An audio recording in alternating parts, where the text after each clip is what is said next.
أهلا وسهلا بحضراتكم الحلقة العاشرة من مسلسل شباب البومب الموسم ال14. الحلقة العاشرة بطابع كوميدي معتاد، حين أصر أبو عامر على أن يشتري عامر الحليب قبل الغداء، لكن عامر قرر إرسال بدلا منه، ورغم خوف أم عامر على ابنها الصغير من القيادة يطمئنها عامر بأنه هو علمه القيادة منذ فترة، غير أن الأجواء تنقلب فجأة من خفة الظل إلى الصدمة بعدما يتعرض سليمان لحادث سير أليم، ليتحول المشهد إلى لحظة مؤثرة مليئة بالحزن والتوتر داخل العائلة.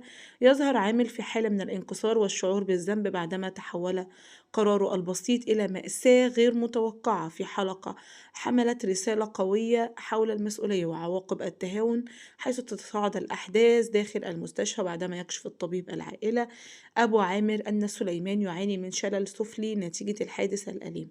الخبر ينزل كالصاعقة على عامر الذي يجد نفسه في مواجهة حقيقية قاسية لم يكن يتخيلها. يطلب الطبيب من عامر أن يمهد الأمر للعائلة قبل إبلاغهم بالتفاصيل الكاملة، فيتحمل عبء نفسيا مضاعفا بين شعوره العميق بالذنب ومسؤولياته في احتواء والدته وأسرته، وتتبدل ملامح عامر من شاب مستهتر أحيانا إلى شخص يواجه أصعب اختيار في حياته وسط أجواء مشحونة بالحزن والترقب. مسلسل شباب البومب مسلسل كوميدي ساخر يناقش قضايا اجتماعية تتصدر مواقع التواصل الاجتماعي بأسلوب ينال إعجاب الكثيرين، بيحقق أعلى مشاهدة على الوطن العربي. طبيعي وانتظروه يوميا، بيجي الساعة 7 على قناة روتانا خليجيا. انتهى الفيديو مع حضراتكم لحد كده، متنسوش دعمكم الدائم للقناة، ومع السلامة.